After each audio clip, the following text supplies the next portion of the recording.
Hi praise the lord. నా పేరు Anand. Welcome to the scripture together.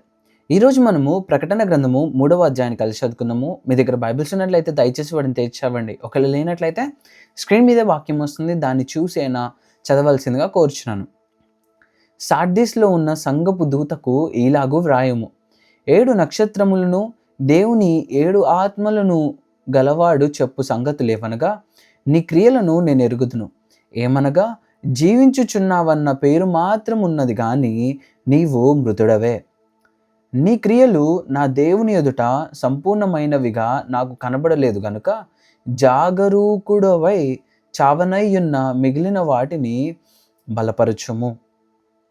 నీవేలాగు ఉపదేశము పొందితివో, ఏలాగు వింటివో జ్ఞాపకము చేసుకొని దానిని గైకొనుచు మారుమనసు పొందుము.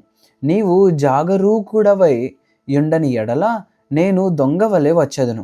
ఏ గడియను నీ మీదకి వచ్చెదనో నీకు తెలియనే తెలియదు. అయితే తమ వస్త్రములను అపవిత్రపరచుకొనని కొందరు సార్దీస్‌లో నీ యొద్ద ఉన్నారు. వారు అర్హులు గనుక తెల్లని వస్త్రములు ధరించుకొని నాతో కూడా సంచరించెదరు. జయించువాడు అలాగున తెల్లని వస్త్రములు ధరించుకొనును. జీవగ్రంథములో నుండి అతని పేరెంత మాత్రమును తుడుపు పెట్టక నా తండ్రి ఎదుటను ఆయన దూతల ఎదుటను అతని పేరు ఒప్పుకొందును. సంఘములతో ఆత్మ చెప్పుచున్న మాట చెవిగలవాడు వినుగాక. ఫిలదెల్ఫియాలో ఉన్న సంఘపు దూతకు ఇలాగు వ్రాయము. దావీదు తాళపు చెవి కలిగి ఎవడును వేయలేకుండా తీయువాడును, ఎవడును తీయలేకుండా వేయువాడునైన సత్యస్వరూపియగు పరిశుద్ధుడు చెప్పు సంగతులేవనగా, నీ క్రియలను నేనెరుగుదును. నీకున్న శక్తి కొంచెమై ఉండినను నీవు నా వాక్యమును గైకొని నా నామము ఎరుగననలేదు. ఇదిగో, తలుపు నీ ఎదుట తీసియుంచి ఉన్నాను, దానిని ఎవడును వేయనేరడు. యూదులు కాకయే తాము యూదులమని అబద్ధమాడు సాతాను సమాజపు వారిని రప్పించదును. వారు వచ్చి నీ పాదముల ఎదుట పడి నమస్కారము చేసి, ఇదిగో నేను నిన్ను ప్రేమించితినని తెలుసుకొనున్నట్లు చేసేదను. నీవు నా ఓర్పు విషయమైన వాక్యమును గైకొంటివి గనుక భూనివాసులను శోధించుటకు లోకమంతటి మీదకి రాబోవు శోధన కాలములో నేనును నిన్ను కాపాడెదను. నేను త్వరగా వచ్చుచున్నాను. ఎవడును నీ కిరీటము నపహరింపకుండునట్లు నీకు కలిగిన దానిని గట్టిగా పట్టుకొనుము. జయించు వానిని నా దేవుని ఆలయములో ఒక స్తంభముగా చేసేదను. అందులో నుండి వారు ఇక మీదట ఎన్నటికిని వెలుపలికి పోడు. మరియు నా దేవుని పేరును, పరలోకములో నా దేవుని యొద్ద నుండి దిగి వచ్చుచున్న నూతనమైన యెరూషలేమును, నా దేవుని పట్టణపు పేరును, నా క్రొత్త పేరును వాని మీద వ్రాసెదను. సంఘములతో ఆత్మ చెప్పుచున్న మాట చెవిగలవాడు వినుగాక. లవొదికయలో ఉన్న సంఘపు దూతకు ఇలాగు వ్రాయము. ఆమేన్ అనువాడును నమ్మకమైన సత్యసాక్షియు దేవుని సృష్టికి ఆదియునైన వాడు చెప్పు సంగతులేవనగా, నీ క్రియలను నేనెరుగుదును. నీవు చల్లగానైనను వెచ్చగానైనను లేవు.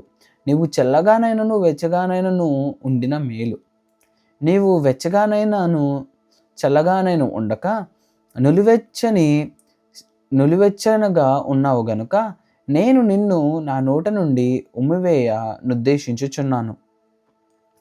నీవు దౌర్భాగ్యుడవును, దిక్కుమాలిన వాడవును, దరిద్రుడవును, గ్రుడ్డివాడవును, దిగంబరుడవై ఉన్నావని ఎరుగక నేను ధనవంతుడను, ధనవృద్ధి చేసి ఉన్నాను, నాకేమీ కొదువలేదని చెప్పుకొనుచున్నావు.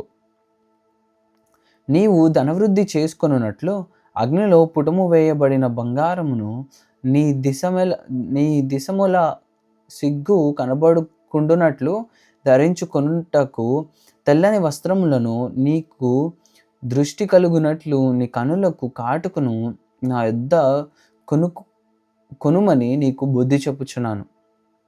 నేను ప్రేమించు వారినందరినీ గద్దించి శిక్షించుచున్నాను గనుక నీవు ఆసక్తి కలిగి మారుమనసు పొందుము. ఇదిగో, నేను తలుపునొద్ద నిలుచుండి తట్టుచున్నాను. ఎవడైనను నా స్వరము విని తలుపు తీసిన యెడల నేను అతని యొద్దకు వచ్చి అతనితో నేనును నాతో కూడా అతడును భోజనము చేయుదుము. నేను జయించి నా తండ్రితో కూడా ఆయన సింహాసనం ముందు కూర్చుండి ఉన్న ప్రకారము జయించు వానిని నాతో కూడా నా సింహాసనం నందు కూర్చుండనిచ్చెదను.